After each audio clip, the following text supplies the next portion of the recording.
Matt Bardoul rode his long-legged zebra dun down the dusty main street of Deadwood Gulch a few minutes ahead of the stage. He swung down and tied his horse to the hitching rail, then stepped up to the boardwalk, a tall, young man in a black, flat-crowned hat and buckskin shirt. Instead of entering the IXL hotel and restaurant, he pushed his hat back on his head and leaned against one of the posts that supported the wooden awning. In his high-heeled star boots with their huge roweled California spurs and his ivory-handled tied-down guns, he was a handsome, dashing figure. It was the summer of 1877, and the old, reliable Cheyenne and Black Hills stage line boasted the shortest, safest, and best service in the West. When the stage swung into Main Street, Matt Bardoul turned his green, watchful eyes toward the racing six-horse Concord and watched it roll to a stop in front of the IXL. He had kept pace with the stage most of the way from Cheyenne, but aside from the mutual protection from marauding Indians, he had no interest in the stage or its passengers until he saw the girl alight from the stage at Pole Creek Ranch.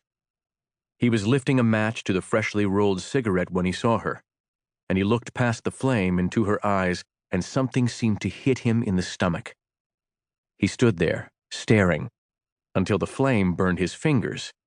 He let out a startled yelp and dropped the match, and he saw just the flicker of a smile on her lips as she turned away. He swore softly, staring after her as she walked toward the ranch house, and then he turned back to his horse, but his fingers trembled as he loosened the cinch. Discreet inquiry, laced and bolstered with a couple of shots of rye, elicited the information from stage driver Elam Brooks that her name was Jacquine Coyle, that she was bound for Deadwood to join her father Brian Coyle, and that she was a pleasant, saucy, and thoroughly attractive young woman. "Not a kick from her the whole trip," Brooks said with satisfaction. "Most of these darn stage-riding females are cantankerous as all get out." Stepping from the stage into the dusty street of Deadwood, Jacquine looked up quickly, her alert blue eyes searching the crowd of onlookers for her father or brother. The first person she saw was the tall, narrow-hipped, and broad-shouldered young man leaning so nonchalantly against the awning post. Instantly, she was aware of two things: that he was not at all nonchalant, and that he had been waiting to see her. This was the man she had seen at Pole Creek Ranch, the man who had accompanied them on horseback. She remembered him very well, both from his picturesque appearance and because of what she had overheard Fred Schwartz, the owner of Pole Creek, say to Elam Brooks. "There's one man Logan Dean will do well to leave alone." "Who's he?"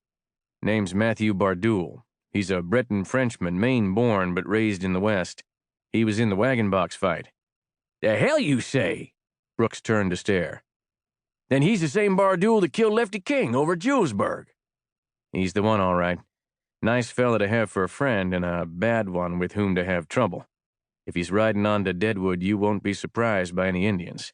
He can smell out a bad Indian a mile away." All that went through her mind in the flashing instant their eyes met across the heads of the crowd. She remembered his startled stare at Pole Creek, and now, when their eyes met, she saw something else, something that left her startled and confused. There was no effort to mask the look in his green eyes. It was the look a man, full in the pride of his strength, gives to a woman he wants. Her breath caught, and she turned her face quickly, yet she was conscious of a quick, stirring excitement that left her wide-eyed and a little breathless. She had seen that look in the eyes of men before, but it had never affected her like this. She knew why men looked at her that way, and it was not merely because she was a young and lovely girl.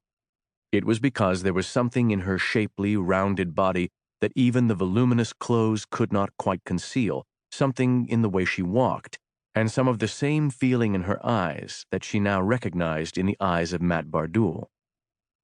Yet this was different, too.